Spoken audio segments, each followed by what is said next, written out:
Hey, what's up? I'm Mike Squires, and this is the Couchers Podcast, episode number 229. And my guest this episode is Kevin Sepriano, a fella who has been gigging, holding industry jobs, and being essentially being a fucking rock soldier for decades. He's been gigging since the 80s. His bands dating back to the 80s and early 90s include Hello Disaster, which definitely go watch some of these videos on YouTube. It's great. The Black Marquee, Elux, which I really, really enjoyed. And then most recently, he's playing guitar in Spirit in the Room, who just released an EP called Flamingo. I really, really love this EP. It's killer. It touches all of the things that got me excited about left of center music. I find myself listening to music from bands or from artists leading up to speaking with them. I've been listening to this for 2 weeks now after I spoke with Kevin. So if that's a testament to it, for fans of Failure and Jesus Lizard and just like all Nine Inch Nails even, yeah, it's wonderful. It's wonderful. So definitely go check that out. Kevin stays busy. He stays very busy. He's also got his own pedalboard building and consulting company, little side hustle called Anxiety Electronics. And his day gig is working for the fabulous Pete Anderson, which is how I met Kevin back when I had Pete on the podcast. And we hit it off. And then I started asking him about himself and found out he was in this band, and turns out I love it. Really enjoyed talking with Kevin, LA native. He's jokingly says he's the only guy from LA in each of his bands. And I hope that you enjoy this conversation as much as I did. And definitely go check out some of his bands. Definitely a punk rock guitar player. Thank you for listening. Thank you for watching. However you're taking this in, I really appreciate it. Thank you to all of the folks who have stuck with Couch Riffs through this year as I was touring for much of the year. I really appreciate you listening to back episodes, supporting on Patreon, patreon.com/couchriffs. Thank you, thank you, thank you. It means the world. You'd be surprised at how much money you can spend making a podcast. You'd be shocked, probably. So all of the support, no matter how great or small, is very, very much appreciated. Thank you. I also want to thank our sponsor, Variety Coffee Roasters. Now that I'm home, I'm back to drinking it every single morning. I got to figure out how to take it on the road with me, but it's hard to, it's hard to travel coffee unless you're doing it like super duper high, unless you're doing it GNR style. You can't really roll with your own kit. So I'm very pleased to be home and drinking my Variety Coffee. Go check out varietycoffeeroasters.com. They are a boutique coffee roaster from Brooklyn, New York, and it's killer. I love it. I know everyone says, I love coffee. Oh, I love coffee. I've worked in the coffee industry since 1993, and I love it. If that's a testament, if that you can get behind, a testimonial, then go check it out. You won't regret it. We're going to jump into the episode now. You know what? Last week, I forgot to mention two things. First of all, we have a new theme song. It's killer. It's like the old one, but better. And it was written and recorded for me, specifically with the description that I gave by my good friend Timo Ellis. So I want to thank Timo for the awesome new theme song. And then I also want to remind you, which I forgot to remind you last week, to remember the golden rule. Treat people the way you want to be treated and don't be a dick. The first time. Not the first time. I have a lot of questions for you, but my first question for you, my friend, Have you always lived in LA? You're an LA native, right? Yes, I've been in the same area forever. Silver Lake area, uh, East Hollywood, whatever you want to call it. It's the neighborhood I grew up in. I've lived in other places in LA, but I'm back home. I'm back at the the neighborhood, um, and I've always been. Right. I've been the native in every band I've ever been in, which is like back in the '90s and late '80s. It was like no one was from LA. It was everyone were transplants. Right. So Right. Of yeah, I'm a course. native Angelino, if you will. What I mean, not only a native Angelino, you're a native to like now one of the coolest neighbor. Like that's where people want to live. If I was going to live in LA, that's where I would want to live. Right. Man, back in the day, it was mostly it's especially my neighborhood. It went from Asians to Hispanics. It's turned over a few times, and now it's totally gentrified. There's this bakery Right. right around the corner from me, and I forget the name of the chef, but she came under a lot of fire because when she was I think it was the LA Times or something like that. She referred to it as she's transformed the shit neighborhood into a mecca, something to that degree. And it was like, dude, it's like, this neighborhood had been here before you even thought about coming to the east side. So it's pretty funny. It's like full of people and families and a community. it's Bitch. Especially that street, Virgil. It's getting cleaned up a lot, and it's one of these up and coming neighborhoods, which I think is funny, or Silver Lake in general, because Silver Lake and Echo Park Right.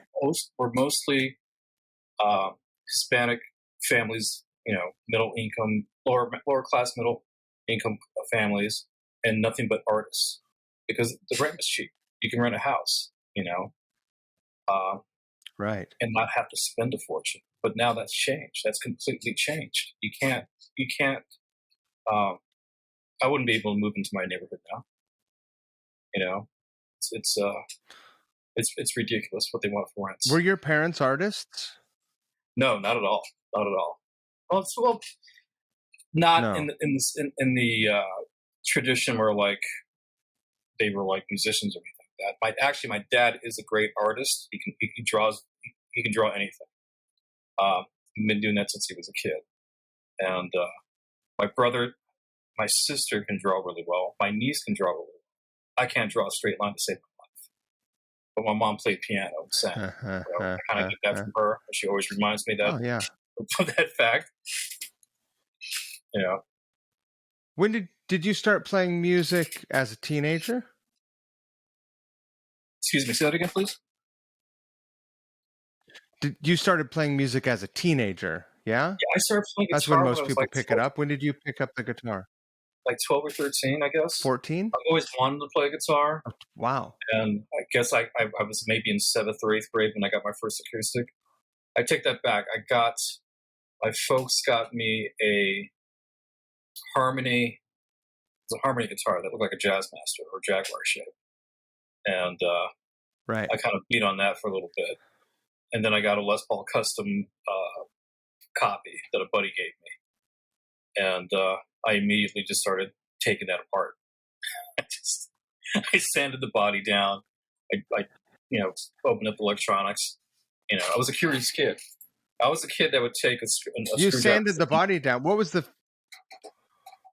finish on the guitar? It was a cherry sunburst, just like Ace Frehley's. Oh, wow. And you still sanded the finish off. Mick Ronson. Right. It's block inlays. Yeah. The binding, it's like, I'm going to take that finish off. It was I don't know, I don't know why I did that. It was just being a dumb kid. And, Sure. Ronson's guitar had a plain finish. You know, Yeah, super cool. They Gibson did a reissue of that a handful of years ago, and it was like the it, it, beginning ish of the sort of like, it seemed like a lot of money at the time, and now I wish I would have bought one was because it an it wasn't official? anything. Was it an official? Yeah, I think so. Yeah. So I know there was a guy in New Yeah. York doing knockoffs They of it. did one. That's interesting. You know, I wouldn't do it Gibson now. did one. Yeah. Right. Maybe do a copy, not a real one. I I used to wouldn't. play Japanese copies all the Yeah. time, whether it was Grecos or Bernies and stuff like that, which were at the Oh God, time I love them.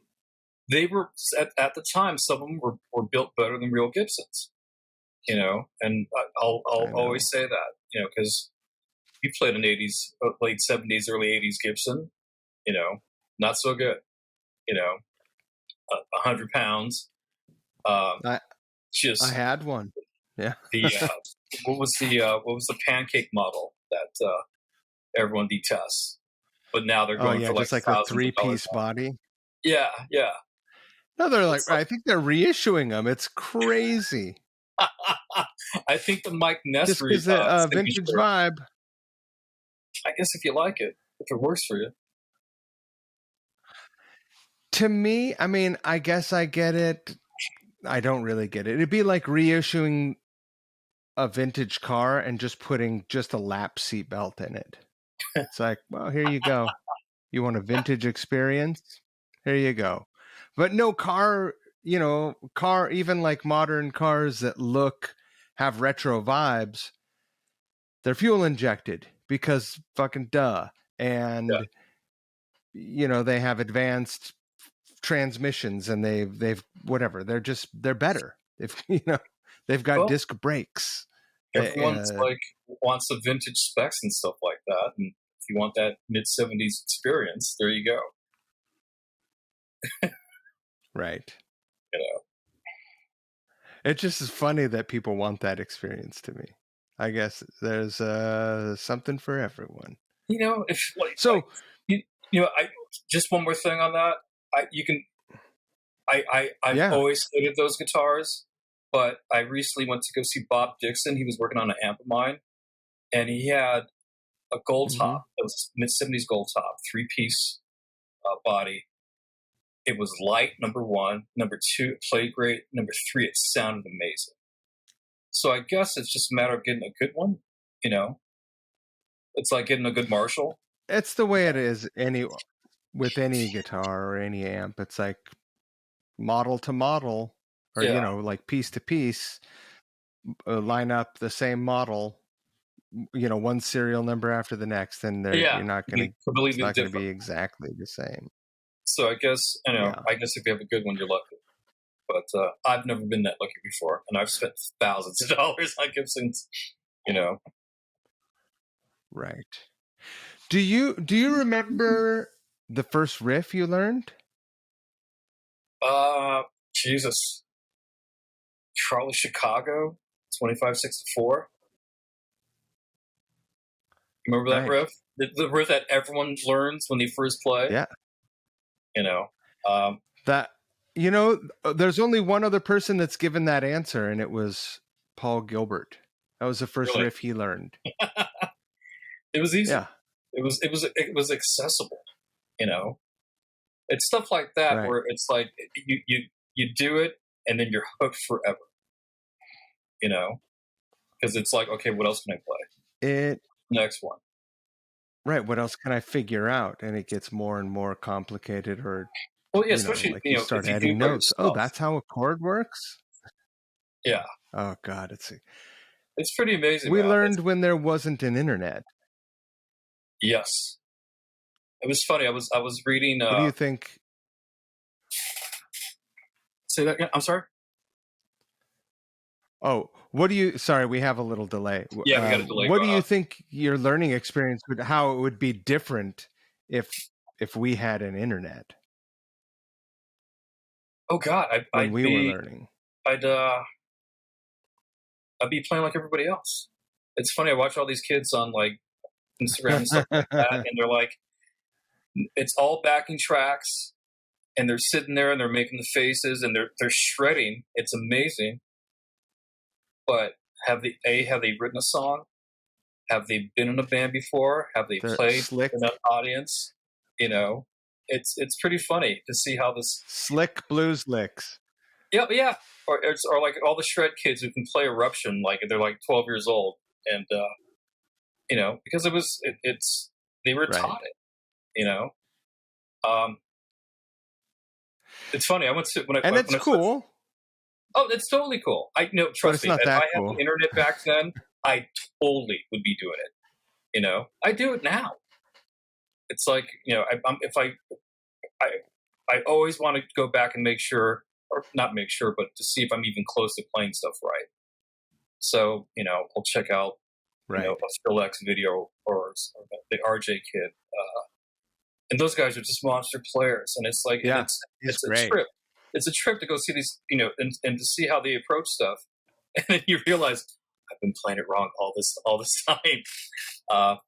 So it's good to like relearn, you know, to relearn the stuff. As a matter of fact, dude, I just started taking guitar lessons again. I found some kid on Craigslist, Oh, rad. and he was like, "So what do you want to learn?" I'm like, "I just need a tune-up, man." I'm like kind of like plateaued, and I felt like all my playing is stale. You know, just basically playing the same licks, stuck in the same boxes. I kind of wanted to just be around another guitar player to see what I can pick up. You know, Right. I went to Dick Grove after high school. How's that going? I've had one lesson so far. I did it this Monday. Yeah. And it was cool. It was cool to great. just sit and watch someone else play. You know who I work for? I work for Pete Anderson, and you know, and Right. all my friends are like, That's a fun guy to watch play. yeah. And it's like I'm so desensitized to watching him play now. And it's like, okay. And all my friends are like, "Are you picking up everything he knows?" I'm like, "No, because I don't play that way." And I don't, you know, I've picked up a few licks here and there, but it's not like I'm studying him. You know, especially all my friends who are in like alt rock bands or alt country bands and stuff like that. Like, you have the ultimate gig. I'm like, yeah, if you like that kind of thing. And it's not that I don't like it. I'm just like, it's part of my work day, you know. And I'm just kind of like, yeah. But that being said, he'll be cutting the solo. He feels the same way about your music. Oh yeah. Yeah. That being said, I'll hear him play something, and I'll walk in, and I'm like, "What the hell did you just play?" And he's like, "I don't know. It's just the way he plays now, or he's always played." Right. But I don't think I would is be a able to use monster. I could apply it to what I'm doing currently, you know. And if I did start playing like he did, it'd just be a bastardized version of it, because you know I'm just not that. Right. I'm not that kind of player. I would feel very disingenuous if I did start playing. That's what everyone does. How long was it between the time that you learned how to play 25 or 6/4 before you decided, I'm going to try and play this fucking thing with someone else in the room? And what was that scenario? Was it another guitar player, or was it a drummer? It was actually both. I started playing in bands when I was like 13 or 14, and my buddy had a garage. He lived down the street, and we all get together and just make noise. And it was great. God, this had to be, I don't know, my sophomore year of high school. Maybe actually might have been my freshman year. Might have been that first summer after freshman year. And what amp did I have? I had a Distortion Plus with that Les Paul copy with a Fender Champ. And you know, like what era of a Fender Champ? It had to be like a 70s one, I guess. It was a Silverface Champ. I sure wouldn't mind getting one of those Rivera era ones, the Super Champ. Oh, dude, I've had one of those before, and they're amazing. Pete had one when I first started working for him. Uh, they're Yeah. great. They're great. There was rumors that Randy Rhoads used one on the first Ozzy record. I'm not sure if a buddy of mine used to take Really? lessons from Randy Rhoads back in the day, and everyone always says, "Yep, that was like the magic amp." Don't quote me on that, but Wow. I like to believe that because they were great amps. They were really good It's a amps. pretty it's a pretty fun thing to believe. Yeah, it's just you don't know what's myth or who's telling the truth or whatever when it comes to recording. Right. Try to get a But I straight read it answer. on the internet. Try to get a straight answer out of Billy Gibbons. Billy, who are you using? He'll tell you one thing. He'll tell you one thing, Good and his luck. engineer would be like, Yeah. "No." Um, yeah, It doesn't even matter though. no, it He doesn't. could play It through completely anything. does not matter. But it kind of if you're a guitar nerd, it kind of helps like believing in the myth and stuff like that. That's where I got Right. into gear and stuff like that. Was reading Guitar Player magazine since like 1980 or whatever it is, and chasing down what everyone used. That still Right. fascinates me. It's just and it doesn't go away. I'll sit and talk to Pete. I'll be in the middle of like doing uh, working with his lawyer or something like that, or trying to help, just doing paperwork. And he'll stop me. He's like, "Hey, check out this new pedal," and I'm like, "Okay." And I'll stop what I'm doing, and he's still excited about all that stuff. You know, That's is it awesome. Jackson Audio, the folks that just they did the 1482 Silvertone pedal? They just sent one to Pete, and he's Right. over the moon about that thing. All right. And it kills me. I'm Well, like, for him, he does so much studio work, right? So it makes sense that he would be excited about a new sonic sculpture tool. the thing is, he doesn't use pedals, but he likes fooling around with that stuff. And I say that because And he he's never. produces other bands. I'm sorry. And he produces other bands, Oh though. He yes. can use those tools for other people. Um, Makes sense. what he does, the way he records stuff is, and people are going to be pretty freaked out about this. Um, he records into a pod. Now the thing is, and it's the old Oh yeah, I knew this. Line 6 kidney bean pod. Now the thing is, like when people hear that, they're like, "What? What are you talking about?" Number one, he can plug into anything and it's going to sound like him. Okay. Number two, they Yeah, it's going to be modeled amazing. his deluxe, his twin, and his Silvertone. So he has his amps in those pods. So when he tells people he has pods or he uses a pod to record, he fails to mention that they modeled his amps and he has Right. access to those sounds. And he did a lot of testing with those guys back in the day. So they would bring in his amps or whatever they thought the mother amp or what the amp they were modeling and compare the two. So they would do stuff side by side. They would do the software versus the real thing, and 9 out of 10 times he couldn't tell the difference. And that was back. That was like 20 years ago. Right. So and you know how Yeah. technology's gotten so much better. But getting back to your original question, he It's records into a crazy. pod, and then they do a lot of reamping. So our engineer will take, the track, run it through a twin, run it through a deluxe, run it through the Sound City amp that we have, run it through one of my Marshalls, and just start manipulating stuff. And then back in. And then, we have years ago, he had this tech buddy of his built him a stomp box patch bay. So they could take work with stomp boxes and just use them like outboard gear. So it's like, okay, It's time to start revamping that's cool. stuff, get the pedals out, and we'll have, MXR tape delay, Echoplex thing. some stuff, just Yeah. various stuff that he's accumulated over the years. And the engineer and I will just have a field day. Just let's try this one. Let's try that one. So when he says he doesn't use pedals, he doesn't. We do. We manipulate. We manipulate the scratch.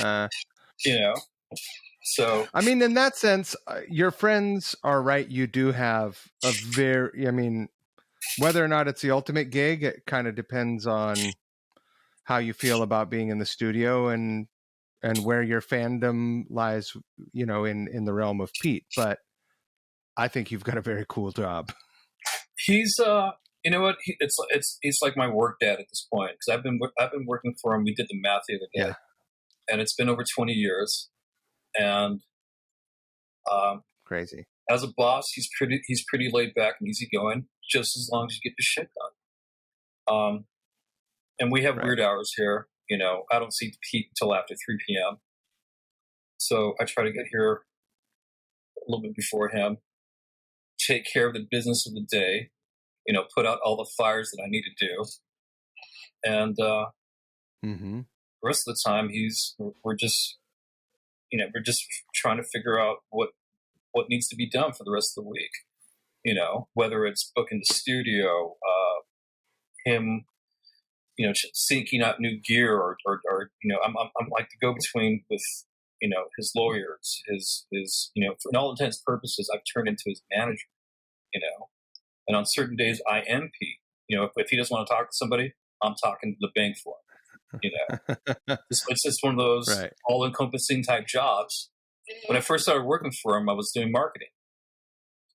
And, he knew I was a guitar player, and he's like, hey, can you change some strings for me? I'm like, yeah, I can change some strings for you.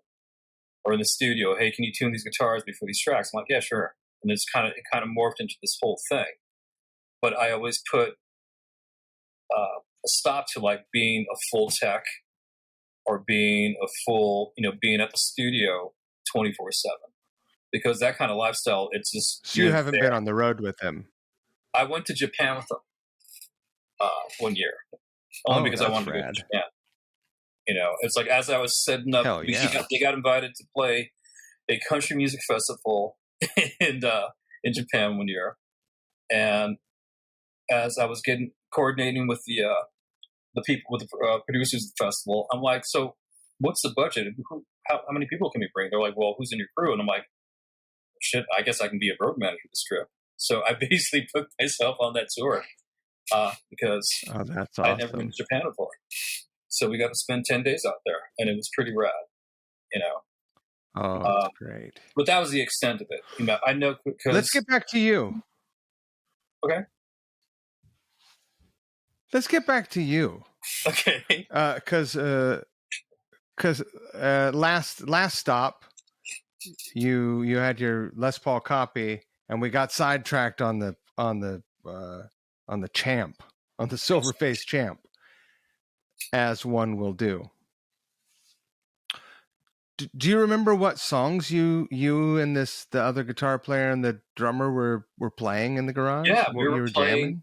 We were playing a bunch of Priest songs. Living After Midnight. It was anything off British Steel, of course. Anything off Back in Black. Anything. Basically, 1980 was the year of great guitar records, as you know. The Women and Children First, Back in Black, British Steel. So it's like we started there. The kid I was playing with, he was much more advanced than I was, and he was the kid that would play at the beer bash and get up and play Eruption. Right. So I actually learned from him as well, because we actually started taking guitar lessons together. There was a little music school on Fairfax and Santa Monica, just below Santa Monica Boulevard. And years later, I was reading the Slash book, and that's where he took guitar lessons. We had the same guitar teacher, which I thought was pretty fun. Crazy. And but things turned out a lot different for me than from him. But it was cool that we I know. Thank God. Yeah. Things went so much better for you than him. I hope he's okay now. He's having a tough time, yeah. Uh,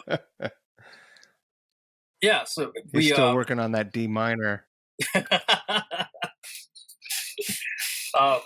yeah, it's like, and he told us, it's like, do you guys want to learn songs or learn music theory? We're like, no, we want to learn songs like idiots. And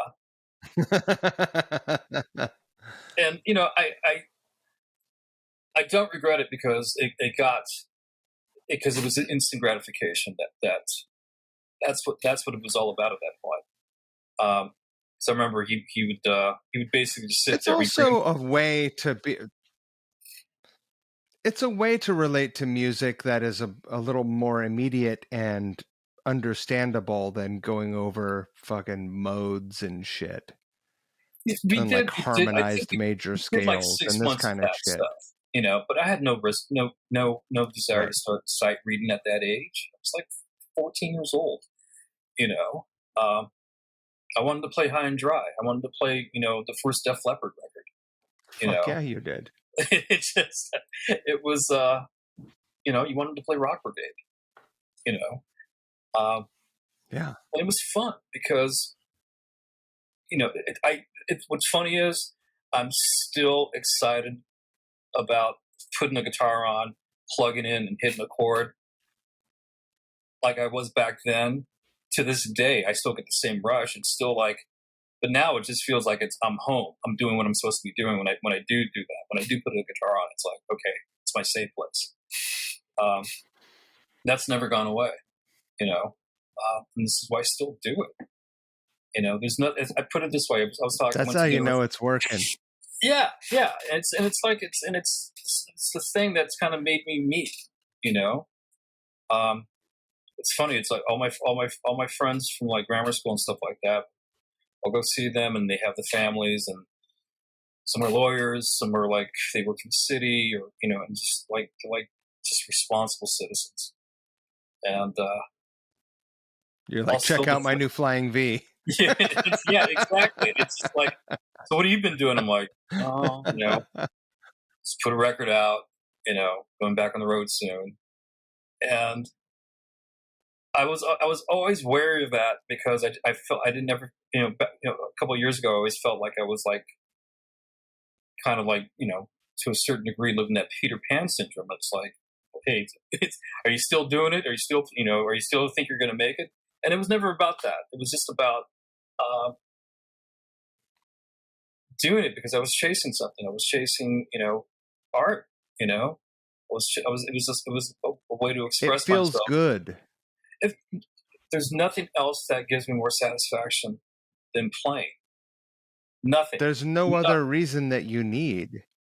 If it felt shitty, you'd have quit a long time ago. Exactly. And there's been times, you sit there doing a gig and you're like, oh man, I'd rather be digging a ditch right now. But that's, those moments are every so often. And then you realize, okay, right, you're going to have a bad gig. And then most of the time, it's just, sure, that'll happen. It's all about discovery, man. It's all about, I like surprising myself on the guitar sometimes. Because sometimes I'll play something, I'm like, whoa, where'd that come from? That was cool. And I'm still interested with that. I'm still into, I can't believe we've created something, and it affects other people as well. That's pretty cool. It sounds to me like immediately once you learned 25 or 6 to 4, you had that spark that you felt like, I'm going to do this for my whole life. At what point did you feel like you moved from being a hobbyist to like, this is, whether we've all had like fleeting experiences of being a professional musician, right? It's like, what does that mean? I don't know. I know a lot more musicians that have jobs and still are active in it than musicians that survive on music. At what point did you realize that you weren't a hobbyist and that you were a lifer? You know what? I really didn't. I haven't really thought about that. Only because I've had this dual life, I guess, because I've always had my foot in the industry side of things, right? Whether working at record companies, management companies, entertainment accountants, studios, video production. I've worked every job in the music industry, and simultaneously, I've always been in bands. Um, and the thing was, I always considered myself a musician first. You know, I was always the guy in the band because I've always all the bands I've always been in since day one. They we could have been the next big thing, but for some reason or another, karma got in the way or fate got in the way, and it wasn't my time. But Sure. it was there were real experiences, you know. Um, and this, you know, and geez, if to answer your original question of like when did I think I was going to do this as a profession? After my first gig, you know, my first gig was at the Troubadour at like 16 or 17 years old, and First gig at the Troub, which is that's incredible. You know, but it was like that was kind of like what you did. It was like you started there. So we played, you got in the band, you start booking shows, you start playing, and you start making a name for yourself. People know who you are, and then you just repeat the process year after year after year. And you know, I think people are, they may not know me by name, but I think they've recognized me just for being in LA forever and always being in decent bands, you know. But, you know, I was telling this to a friend of mine. It's like my career has been like this cautionary tale of like what not to do. And I kind of, you know, it's everything I've done has been a learning experience, you know. You know, from the day I started playing, it's like I kept on. I always wanted to play with better people, so I can learn from them. Always ask questions. It's like okay, and just I wanted to be a better player, and I constantly wanted to just keep on playing as much as possible, and you know, it's everything I've done is it's led me to where I'm at now, you know. Were you a multiple band guy at any point, or were you always a No, one band focused? I think my biggest mistake was I was too loyal to a certain extent.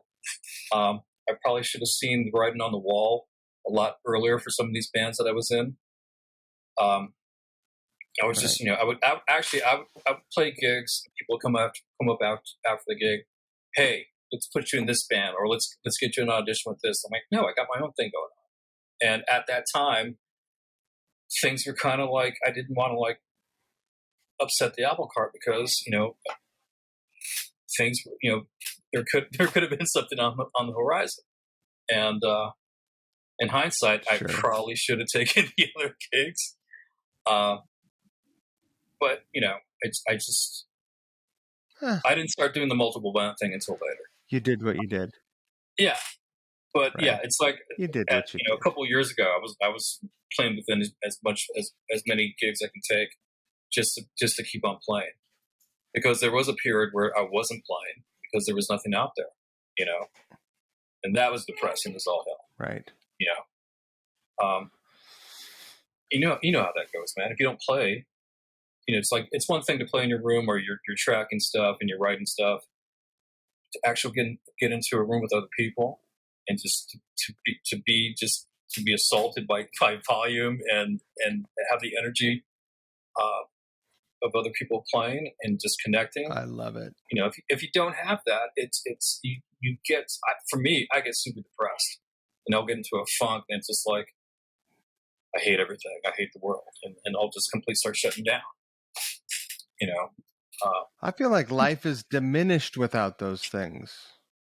well, especially for us, Absolutely. especially for us, because it's during the pandemic, man, it's like that was heavy because we didn't, no one knew what was going to happen.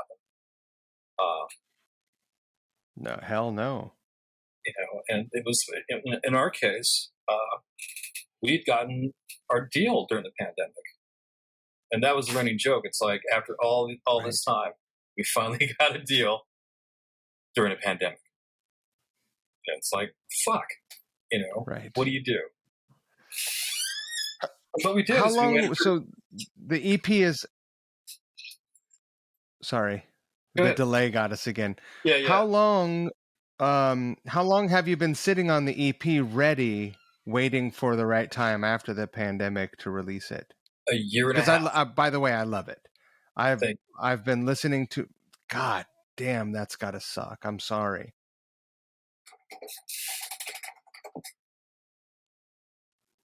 Yeah, the delay's gnarly. We've been sitting on the record for about a year and a half, and that's only because we didn't know what was going on. I believe we started in October. Record got done a few months later, and then it was just a waiting game. Housecore was like, we were just waiting for the right time, because things would let up. The world tried to get back to normal, and then it shut back down again. And then it would open up a little bit. It was for just people who are listening. I want to be sure that they understand that the band is Spirit in the Room, and the EP is Flamingo, and yes. it is. I'm going to just take some liberties here. It is like feels to me, not sonically. Sonically, it feels less time stamped or less more timeless. But it has like 90s post-hardcore vibes, and it's really melodic. It's got all of my favorite feels. It's just like it would have been like a Touch and Go or Amphetamine Reptile release. It would have fit right in. And I just want to say I love it. I really, really enjoy it. I appreciate that. Yeah. Yeah, it's just the record. It definitely documented what we were going through during that period. There's a lot of uncertainty. There's a lot of anxiety.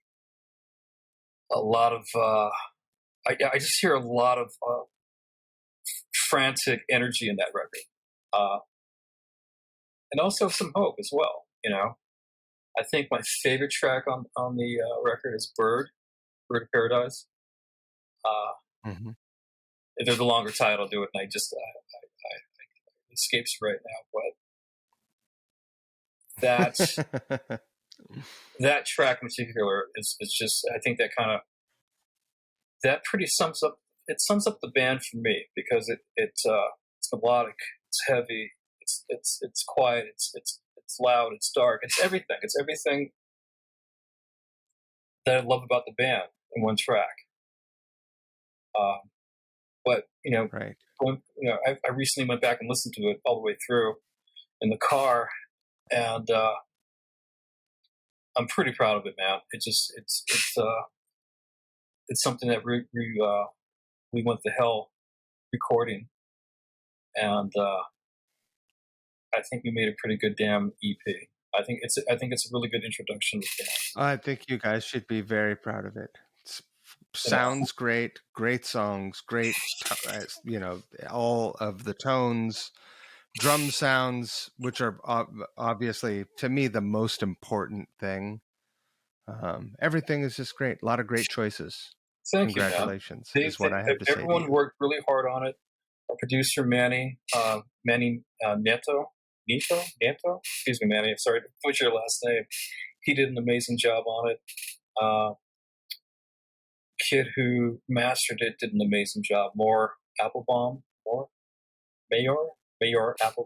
Oh, I know him. Yeah, he's a really cool dude, and Hell of a nice dude. Yeah, totally nice dude, and he made it sound great. He just did an amazing job. But Manny was like the MVP on that record, man. He really killed it with the drum tracks, the guitar sounds, the bass tones. They were like kids in a candy store when they recorded that record. Because Manny would be like, okay, let's try the 8-string bass. Let's try this fuzz on this bass. And Dennis, the singer Dennis and the guy that writes all the stuff, he had a definite vision of what he wanted, man, and he went out and got it, and he bled for this record. And you could awesome. Definitely hear his impact on this thing, because it's basically his DNA.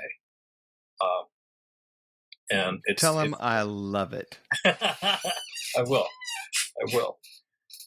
I fucking love it. It's cool to be part of this thing, man, because I've been waiting for this band all my life, basically. This is the band I've always wanted to be in. I just had to wait 20 years to do it. Everything I've done has been close, but I think this is probably my favorite project to play guitar in, because it's so goddamn challenging. And I'm having a good time, man. I'm having a good time. You shared some things. You shared some music from your history with me, which I've been enjoying all day today. And it, at first I was like, oh, wow, what a variety of music. And as I kind of sat with it more, it's not like you were genre hopping. I mean, there's like all the bands have a punk vibe, Mm-hmm. and they're all like a little left of center. You're like, you haven't been in any pop bands. No. And right. And the thing is, I enjoyed them all. I especially enjoyed to watch the videos, I gotta say. So I want to go through these things one at a time. Okay. If you don't mind. I particularly like is it Electrolux? Yes. There wasn't a video for that band, but that track, is it called the song about in the water? Oh, Lazy in Water. That's band, the name of the song, right? Lazy in Water. Yeah, Lazy in Water. The band, the track was called Lazy in Water. Great song. That was during a time where, you know how you sit on the couch and you come up with riffs, and then you bring them into the rehearsal room, and then all of a sudden they become songs. That whole record was written that way. Sure. And it was like, and even if someone came up with just one or two notes of something, it turned into something. That song in particular, Lazy in Water, that was that beginning of that track, that someone was playing that little motif, and then everyone just kind of kicked in, and we just the song started developing on its own. Right. It was one of those type. That band was. It's pretty magical when you're in a band where that kind of thing can happen. Yeah, and it happened a lot. There was a lot of magic in that band. There was a lot of horrible personalities in that band as well. And there was a lot of a lot of gasoline in water and oil and stuff like that. But I think that helped the process of the music to some degree, in a weird dysfunctional way. What era was that? That was, I want to say, 2003, possibly 2004. It was kind of during the last cool period for like the LA club scene. where you could go out any night of the week and someone was playing, and we were part of Right. that last of that scene that was happening, and there was a bunch of cool places to play, and we were What were the places to play at that time? at that point. There was a I place only called ever played. I played the Viper, the Whiskey, and the Dragonfly. I think. Dragonfly was one of our homes. There was a place on the east side called the Garage. There was also the Opium Den. There was a place, God, of course, there was a Vibe Room and stuff like that in the Sunset Strip Club. But we were never part of that scene. We were just more kind of like East Hollywood and stuff like that. And it was a scene unto itself, as opposed to like all the pay for play stuff that was happening at the Whiskey and Roxy. We were never part of that whole thing. And we're also playing a lot of art galleries and like and just venues that weren't really like traditional clubs, Right. So that was a really fun, creative time, and it was also a time where I got to really explore my guitar playing and my songwriting at that point, because I just wasn't playing bar chords. It was a lot of more experimenting with like doing Johnny Marr type of stuff, James Hunterman Scott from the Pretenders kind of stuff. I was lifting all my favorite guitar players and putting them into that band. Anything I could rip off from Susie and the Banshees, I put it into that goddamn band. And it was And a what really fun vibes! It was really cool. I'll send you. I'll find the full record and I'll send that to you, because there was a lot of good stuff. Oh, awesome! I would love that. That was a lot of good. That was a good time. I would love that. But let's go further back. Oh, my dog is going ape shit. Let's go further back. This is Mr. Big, by the way. Biggie, the Big Punisher. Mr. Big, hey. No. Let's go further back. Because you sent me, or maybe we should go chronologically. What do you? We'll do it however you want. But I want you to talk a little bit about all the bands that you shared with me. Okay. So I guess the first I listened and watched. I guess the first real band was Hello Disaster. That was fun. That was post GNR and right as the grunge scene was breaking. And we put out our own EP. We had Rodney Bingenheimer from K-Rock was a huge supporter. And he was playing us on his show constantly. And he was also he would go to bat for us a lot. And he got us a lot of shows. Any English band that was coming over and touring at that point, he'd make a phone call and get us on the bill. We got to open up the Killing Joke. We got to play with Birdland. We Managed Street Preachers. It was a very fun and exciting time. It was 1989. 1990, and we were the only band in LA that had short, punky hair. We were the only band that looked like that back then. Everyone else was like kind of still holding on to either that very glammy stuff, or they were kind of starting to wear like the long johns and the cut off Levi's with the stockings and trying to get atop that grunge vibe with the flannels and stuff like that. Sure. And we were before we go on, let me ask you this question. Was your bass player a construction worker? Yes, he was. Because my man was jacked. And I was like, this dude is not a soft dude. He's not a soft band dude with smooth, soft hands. He's a rough boy. No, that was my buddy Wax. This guy knows how to swing a hammer. Yeah, he had the greatest name. His name that was Wax, and I remember I first saw him in a band called Trip Trigger, and those guys were badass. They all looked like Sid Vicious. Wax looked like Paul Simonon on from the Clash, and they milked that vibe Yeah. for all it was worth. And so that was I saw him like maybe 2 years prior to being in a band with him. And when I walked in, I met the guys. I'm like, oh shit, there's that dude from Trip Trigger, and he ended up being one of my best friends. We lived together for a while, and as shit happens, bands break up, and you don't talk to people anymore. On occasion, he'll give me a call, and I'll check in with him. But it was funny. Out of all the people I played with, he's the one that actually started a family and just kind of just snuck into a regular life, and he's more than happy, But Right.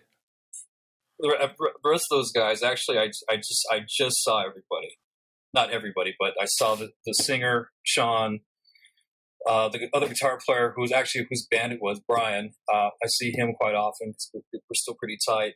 But our manager, we got our old manager. We got a phone call that he passed away this past December, and so we all contacted each other, and we got together, and we got coffee, and we just started telling stories, and we were thinking about all the shit and all the mischief we got into back then. Because that band was like my first real band, where it was like okay, this could turn into something. And it did for a second. It wasn't easy to make a music video back then.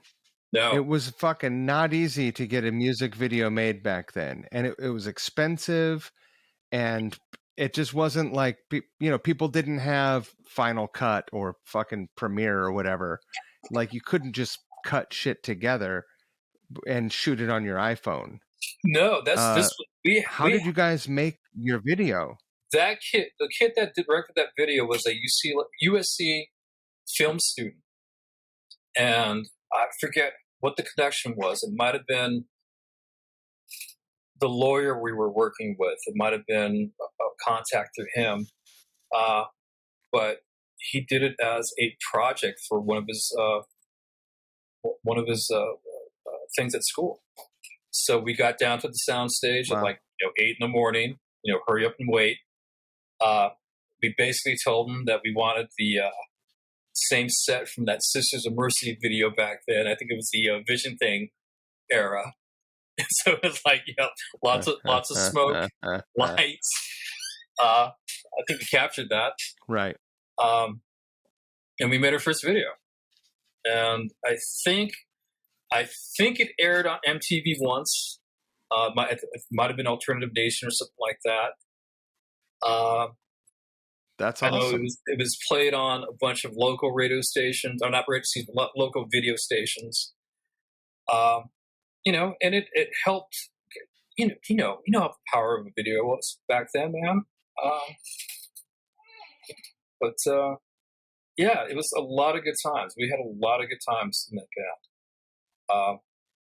That was, whew. That was a definite lesson of not what to do, because we really fucked that band up. We fucked that band up completely, Well, you guys were young, and it was probably, if not your first band, like it was one of your first bands. You're just dangerous enough that you thought you knew a lot, but you still didn't know shit. Such assholes, such arrogant fucking assholes.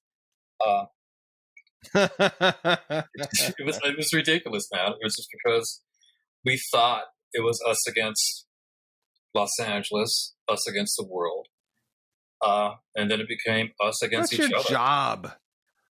Yeah, it was pretty much our job to be fucking that band, It's your responsibility to feel that way as a young band, I think. All I remember was, besides the gigs, were a lot of bar fights. It's a time-honored rock and roll tradition. Yeah, it got pretty gnarly every so often. My singer was stabbed one night behind one club, and we spent the rest of the night chasing down hospitals we could take him to. That was a typical Tuesday night for us. Right. Jesus. Okay. What did you do? What did you do next after this thing imploded? After that imploded, I actually took some of the guys. Actually, my buddy Wax, the bass player, and I, we started another band along with the drummer Jason, and we started a band called the Mercy Beat. And same cycle: play clubs, get a demo deal, see everyone else get signed, and band imploded again. So another 2 years of your life down the drain. And I say down the drain because at that time it felt like the world to you, not getting picked up. But not for not having all the chances in the world. That band, Sony put us in the studio 3 times, and and just the era of the demo deal was a treacherous one. It was easy to get the demo deal. But to get past that, it was like, because they had the money for it. It's like, okay, we can give these guys a couple of grand, put them in the studio for a couple of days. What are you going to do with it? So I have a bunch of great demos from the years, from like the early '90s and stuff like that. This one person really helped us out back then. My buddy Benji Gordon. He worked at Sony. He was the kid that signed Soul Asylum. And after that one Soul Asylum record hit, he was looking for the next thing, and he worked with us a lot because he believed in us. But his bosses were like, "No, we don't hear it. We don't get it." And I understand. I get it. Right. It's a business, man. And they want the thing to take off immediately. I think we were at that. I think we were at that point where artist development was no longer an option. They were starting to get we want the hit now, and we need to take off immediately. It died in the early '80s, didn't it? Not really, because they were signing a bunch of bullshit back then too, man. There's a bunch of bands that didn't deserve fucking record deals. But those bands all got dropped. Like they put out a record, right? That's not artist development. The '70s, tons of songwriters got signed, and the first 2 records would be their sleepers, right? And then all of a sudden, boom. It's very true. Even if they're great records. Fuck, I've been into this Warren Zevon trip lately, and Excitable Boy was his 3rd or 4th record. He got to make a 3rd or 4th record. Nobody really gave a fuck about. Yeah, because and he wasn't the easiest guy to work with either. Back then, Yeah. He's impossible to work with now. Oh, that's dark. Well, yeah, it is dark. I think he would appreciate it, though. He is that kind of motherfucker.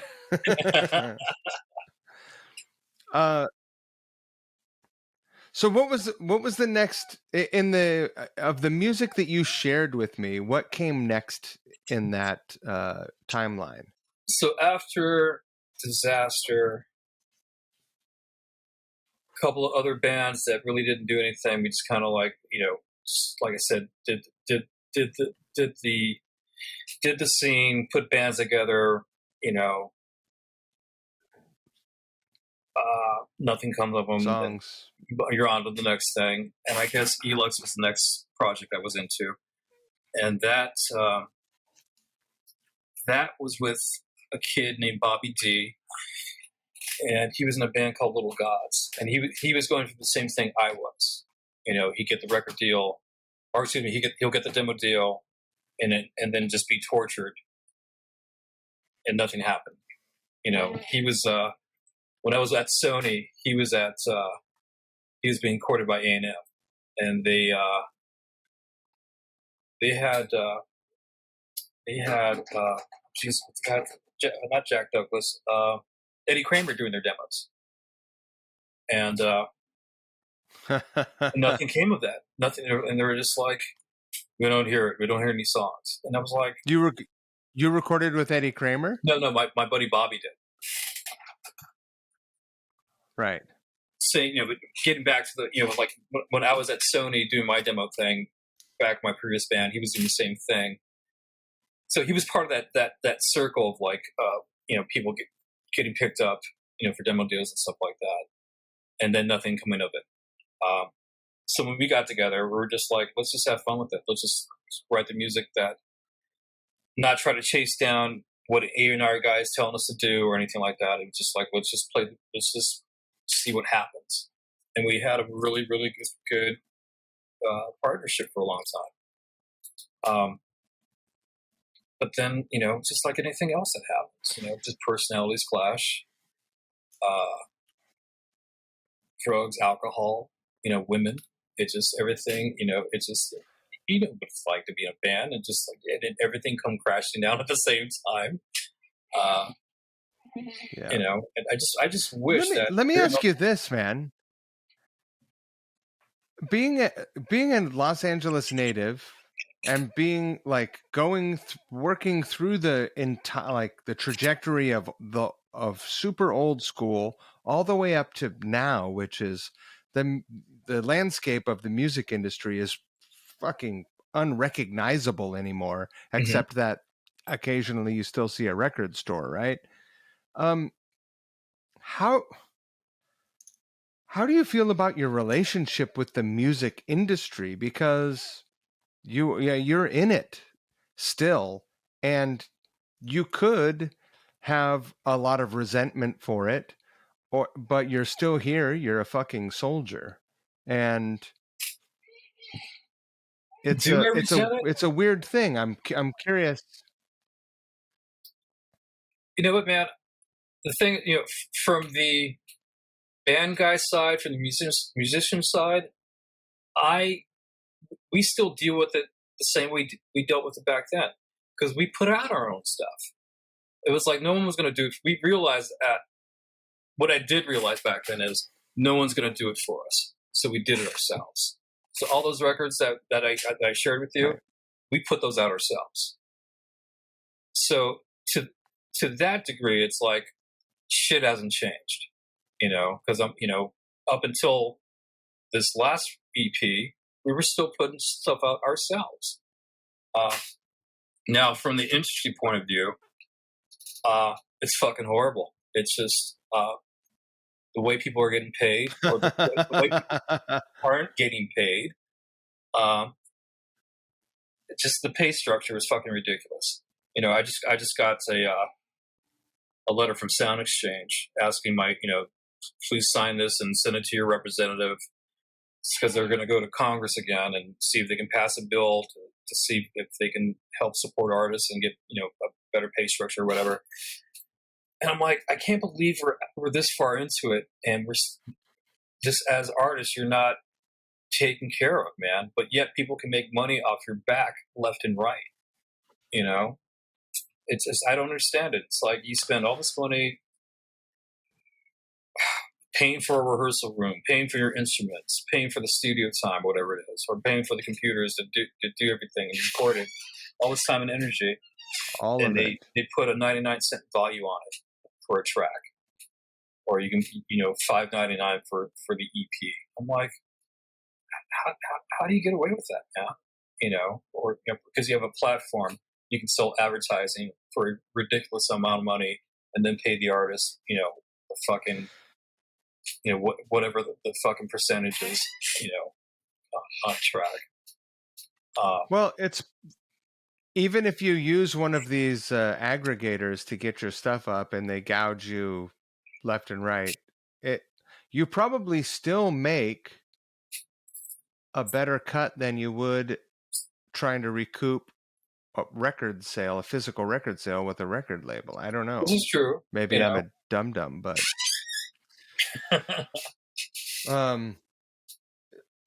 It's been the timeless strife. Do you have any Canadian friends? Say it again, please. Do you have any Canadian musician friends? Canadian musician friends. I don't think I do. I don't think I do. No. Now, I'm not saying they have it made, but I know a number of Canadian musician friends, who Canada has pretty like generous liberal arts grants that they will hand out to musicians if they're willing to jump through the hoops and fill out all of the applications and write do the whole grant proposals and blah blah blah.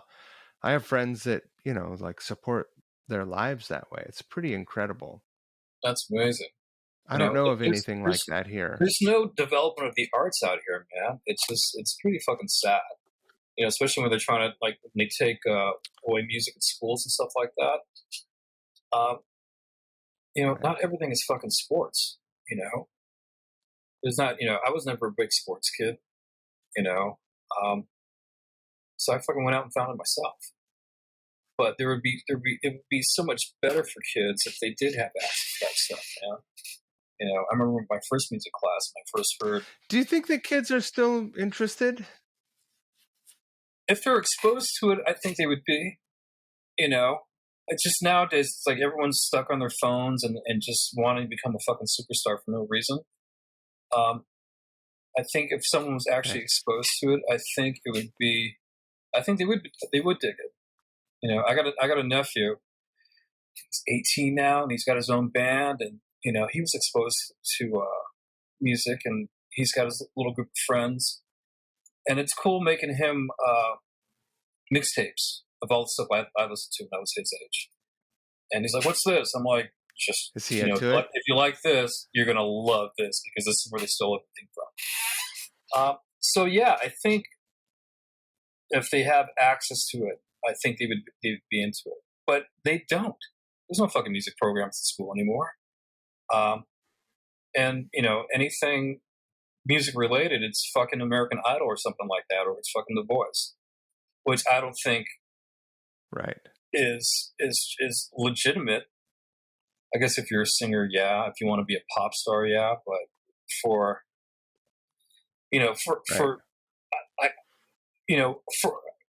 we're about the same age, right? So do you remember Star Search? I'm 51. Yeah. So yeah, remember Star Search and shit like that, the Ed McMahon show, where they had different comedians and ventriloquists, and then it'd be a band. I'm like, that's how I see The Voice and everything. It's like a fucking talent show, and it kills me. Yeah, it's of course it is. These kids talk about their artistry and what they do. I'm like, it's doing karaoke. It's like, try writing your own song. Try fucking going out, getting into a van, and going out there with no support and just winging it. It's different, man. It's a whole different landscape. Not everyone is built for that. Not everyone is built for it. Not everyone can handle it. That's one thing, as I've gotten older, I realize, everything isn't for everybody. Not at all. In the same way, the flip side of that coin is that not every level of success is for every band and person. Plenty of bands that both of us have been in that could have done bigger, could have reached a larger audience, but could the people in the band sustain whatever pressures came with that? Fucking a lot of people can't handle it. Yeah. There are plenty of times in my life when I wouldn't have been able to. When I speak to old band members and stuff like that, and we'll get together and reminisce about the old days, and it's just like, if we had continued the way we did, a lot of us wouldn't be here right now. I'm fucking living proof of that. When I joined the Valentine Killers, that Americana thing I was doing, I had a fucking heart attack during that time. I had a heart attack at You 30. did? I had a heart attack at 39 years old. And Oh shit. when I saw the doctors, they were like, apparently you were having too much of a good time. And I was like, yeah, guilty as charged. And that was heavy, man, because you don't think because you don't think anything could stop you, and you're just doing your daily routine, and to have your health taken away like that, it made me rethink everything. I had no idea I wasn't in good shape. What I didn't know was I was diabetic, and what happened was I was diabetic, wasn't living a good lifestyle, not healthy at all, to say the least. And I had 2 arteries clogged, and it stopped me in my goddamn tracks, man. Was it all? Is it dietary stuff? It was everything. It was everything you could possibly think of. It was Right. the smoking, it was the drinking, it was just everything I was doing was bad. Like I said, man, just my whole thing has been one big cautionary tale. What have you So at done in that your point, life to adjust for that? to adjust to it, fuck, I had to stop everything. I had to stop drinking for a bit, stop smoking for a bit, but being an asshole that I am, after when you get scared that way, you do everything that the doctors tell you to, but then you find yourself back in the van. They throw me a beer. Right. Anyone got to smoke? And it starts over again. Since then, I've gotten better about it. I've quit drinking. I've quit smoking. But it took me a couple of years to actually do it because I got trapped in that lifestyle. Did you have a secondary scare? No, it was COVID, actually. That's what I took the opportunity because I got Good sick. for you. I got sick at the beginning of the pandemic, like early. And after that first month, I was like, you know what? Maybe I should take this time to quit everything. And it's been 2.5 years,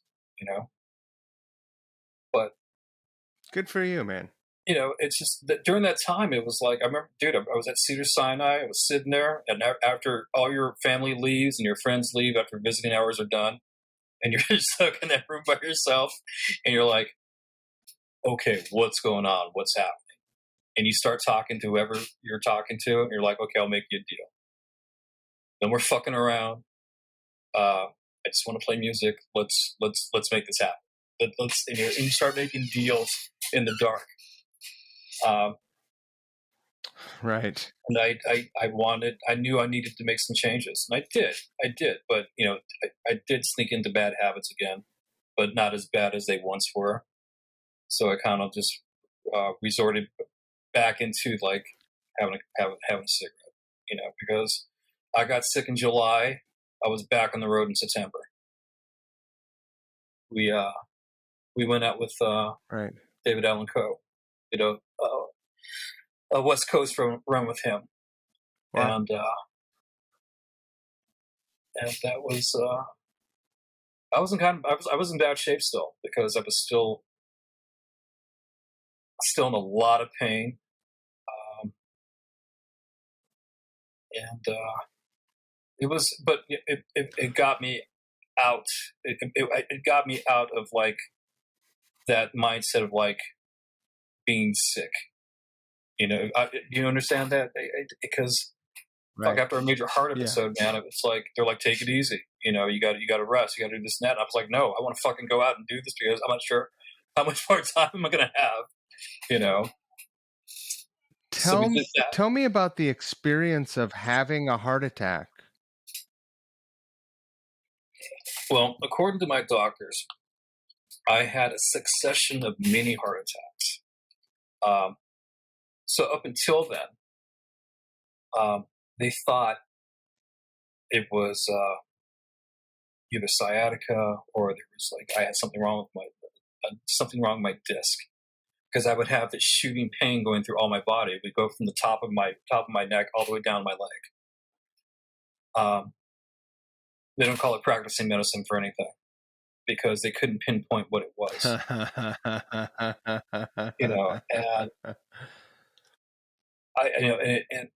And it was actually a year of seeing different doctors, and they couldn't figure out what it was.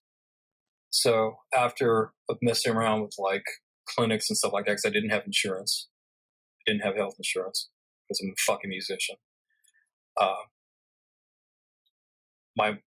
My mom's one of my mom's dearest friends, she's a small buster of a lady, and she went out and got me fucking health insurance. To this day, I don't know how she did it, but she pulled a few strings and got me health insurance, and she got me the best health insurance I could possibly get. I'm part of the Cedars-Sinai group in Los Angeles, and if you get sick or if you have anything bad happen to you, you want to go to Cedars. So I went in, started doing all these tests, and my first doctor was this Indian lady, and I don't think she liked me very much because she wasn't very nice. Yeah.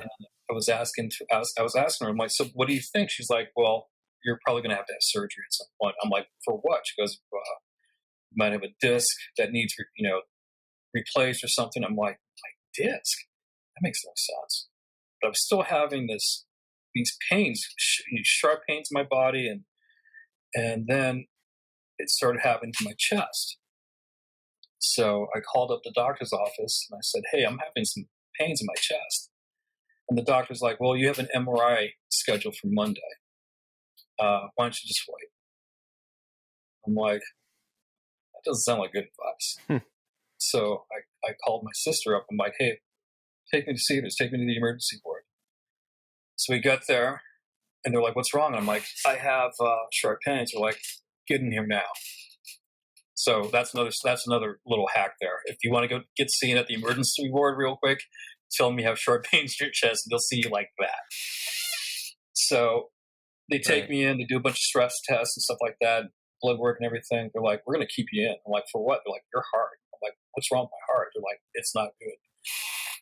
I'm like, what? So after more testing, that's terrifying. Oh, it's fucking, dude, it's like, I had no idea that my heart was bad. They just thought if my back was messed up. Apparently what was going on, it was like there was no It's not blood. like getting your gallbladder removed. Like you kind of need the one you have. Because my arteries were clogged, I wasn't getting significant blood flow. And that's what was causing all the pain. So they told me that they would have to go in, clear out the arteries and put in stents and the whole bit. I'm like, I'm hearing this. I'm like, I fucking completely have a nervous breakdown, And I'm like, what are you doing here? Because you're fairly young. What are you still doing here? I'm like, I have no idea. And it was fucking just a bad diet, the smoking, and just or anything else that went along with that. And it was heavy, man. It was fucking just, it was, you begin to start looking at things differently, and for me, it was like, what did you do the day you got out of the hospital? The day I got out of the hospital, it's like, dude, I remember going home and an old friend came to see me.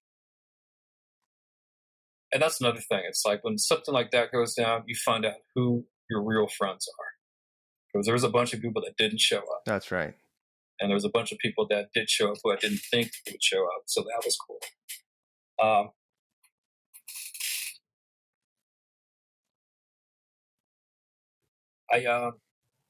I wanted to do was get back in the room.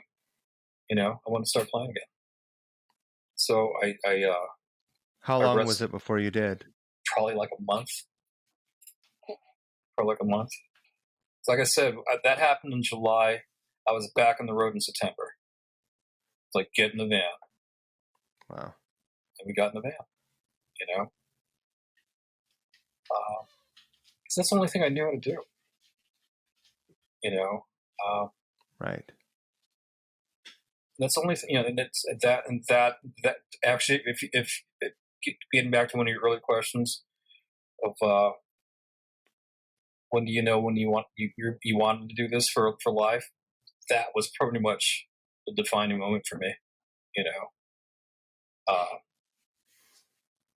what was I going to do? Stop and start playing golf? You know, uh, Right. no, it's pretty much the only thing I know how to do. You know, besides working in the industry and stuff like that. What I did realize was I was tired of working for other people. I wanted to start doing more shit for myself. And I think that was a major lesson out of that one. Was actually just go out and fucking do it. Because after that, we toured a lot Right. in the States, went to Europe, you know, spent a month in Central Europe. I've had a fucking blast, man. It was just, and that was taken off, and then that got fucking railroaded as well. That got sidelined. Uh, you know who you are, Charlie. Uh, you know, it's just, dude, it's like not to it's just call anyone out. not to call anyone out. It's just you know, it's like this vicious circle, man. Rinse and repeat. Play, Right. you know, get in a band, write songs, record, play out, tour, do the thing, do the dance, break up, start another band, and it's just like it's Have you continual. considered making a solo record where you sing and write songs? I did. And do you have any desire to do that? I did try doing it, and I have no desire to be a singer. I have no desire. And I'll send you some stuff. It was cool because I got to do it, and I realized I can do it, but I have no desire to do it. It's not my personality. It is not my personality Yeah. to emote and like share my feelings with people and that whole thing. It's just not my makeup. I can't do it. I refuse to do it.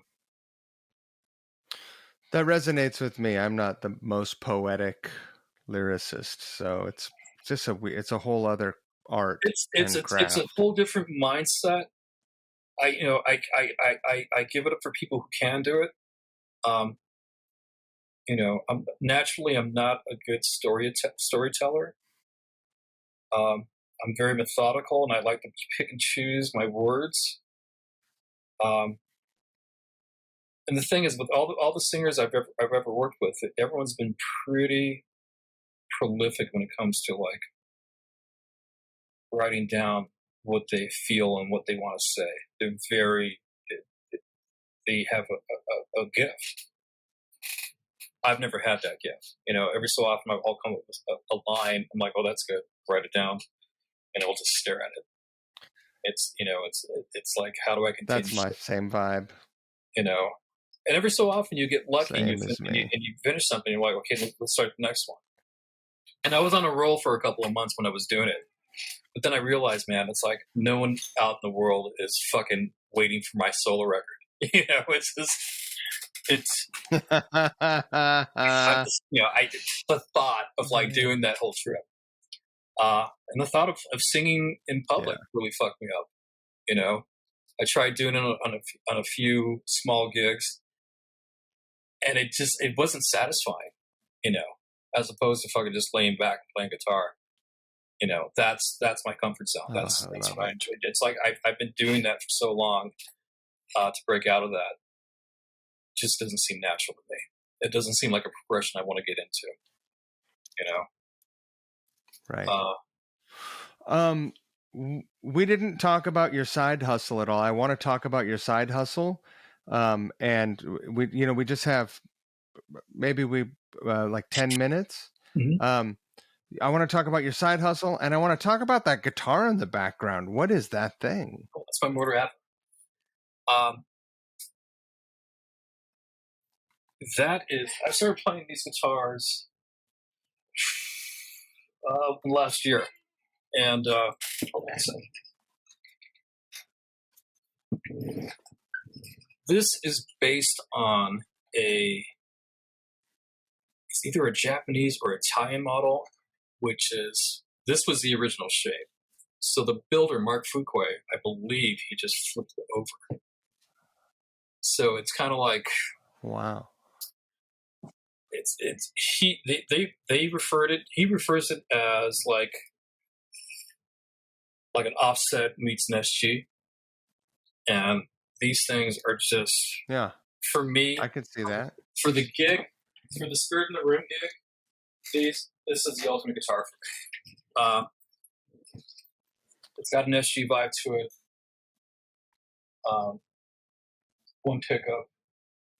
Where's he located? It's simple, man. It's complete, just simplicity. Yeah. Because I've got it. If you talk to any of my friends, they'll tell you it's that I go through guitars like it just I'll maybe have, if I pick up a new guitar, I'll have somebody call me up like, hey man, when you're ready to get rid of that, which I know will be soon, let me know. So I'm constantly chasing stuff. And I'm not a Telly guy. I'm not, a Jaguar or Jazzmaster guy. I tried my favorite guitar. My favorite guitar is Les Paul Jr., but it doesn't work for the band I'm in right now. Since I'm the only guitar player in the band, I got to cover a lot of ground, and the Juniors just weren't working. Les Pauls weren't working. When I joined the band, I was playing a Yamaha hollow body, which I love, but I just kind of outgrew. I saw you had that Troy Van Leeuwen model, right? Actually, I think that's what got me the gig in the band, because Dennis was like, that's a cool guitar, man. And it's like, I was like the first guy to show up with like kind of my own thing going on, so to speak, as opposed to like bringing in another Les Paul or something like that. I used to have one of those guitars, and it's a great fucking guitar. Every once in a while, I look on Craigslist, I look on Reverb, and they kind of are like, they've picked up some steam. My old one is on Reverb right now. As far as value. Yeah. Is that right? I modded the hell out of that one. I actually had to call Troy, and I'm like, hey, man, how do you work the switching system? Because it had the dual toggles and everything. Yeah, what the fuck do these things do? Like, yeah. He laughed. He's like, okay, it's like basically one was like a master selector, and then you had your regular three-way. And I was like, okay, cool. And after I found out what they did, I said, fuck it. I tore out the one that brought in the middle pickup, and I just put a kill switch on that top one, and then I had a regular three-way and I just had the rhythm and the bridge pickup connected, and I took the middle out because I never used it anyway. And that was a solid road guitar for me forever. But for me, man, all my money is tied up in my gear. So if I wanted another guitar, I had to move something, So I think I may have sold that guitar to pick up a Friedman 50 watt or something like that. It's just this constant rotation of, not a bad thing to have. It's a little cool amp as well, But this in combination, I just started using David Bray amps, and that guy's he's like a mad genius. Oh yeah. If you want a plexi, definitely hit up David Bray. I use satellite amps forever. Adam is a genius at satellite. He's helped me. I have some much. satellites. I've got 2 of them here. I mean, that dude. My satellite here. I got it. Right on. Adam is the greatest, man. He's helped me out a lot. And he's the kind of dude I can call up and go like, hey man, why doesn't this work? Or getting to the side hustle. He's helped out with that as well. And the side hustle is I work on pedal boards. After years of working with Pete, I've wired his rack. I've worked on his guitars. I got to the point where my friends were like, "Hey man, can you help me build a board?" And I realized I can make money out of this, and that's a side hustle. It's just I'm the guy you call if you don't want to spend thousands of dollars try to get your rig ready.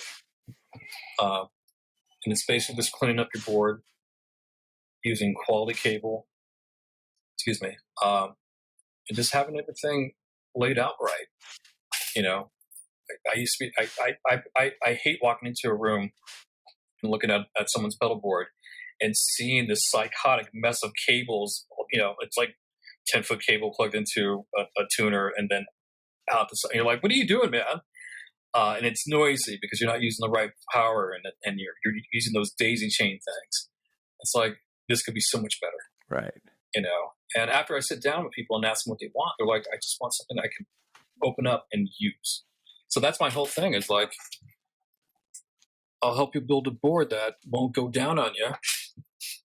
And if it does, it's easy to fix, you know, I just got one of these came in the mail for me today. It's a little power, like a power doubler so that I can run my HX Stomp on my pedal board off my, off that same pedal power supply.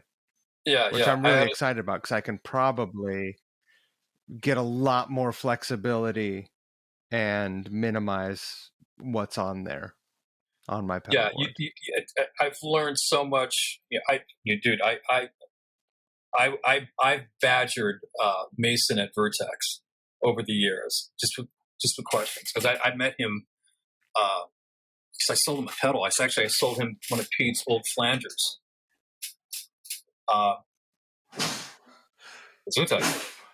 Again. I'm back. I'm back.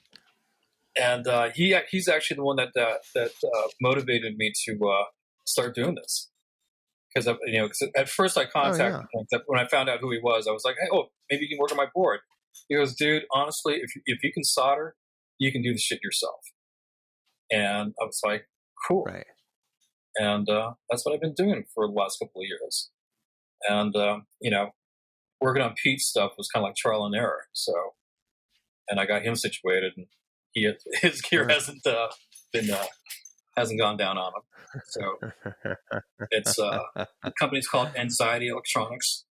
You can find me on Instagram, and I know we should probably wrap things up. I'll make sure to link. I'll make sure to link in the description. Yeah, man. If you can link in Spirit of the Room as well. Link to the Bandcamp and the Apple stuff. Of course. New EP is Flamingo. Absolutely. We have some shows in next month. We're actually doing some direct support dates with Wednesday 13 this month, in October.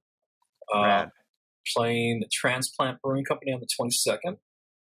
And the Anaheim House of Blues on the 23rd with Wednesday 13. Great. Will you email those dates to me? Sure. Awesome. We're trying to get back into it, man. Thanks, man. We're trying to navigate through this new world, and we're going to start with these shows. So of course, hopefully things will go well. Well, as always, I had a great time talking with you. Thanks, man. I appreciate it. Your story resonates with me because I feel like we are kindred spirits in that neither of us have met tremendous, the sort of success that you dream about when you're 16, but it's never, ever stopped us. Yeah, I still love it. Still, still doing it. You still got to do it. And if you want shit to happen, you got to make it happen for yourself. Because no one's going to hand you anything, especially now.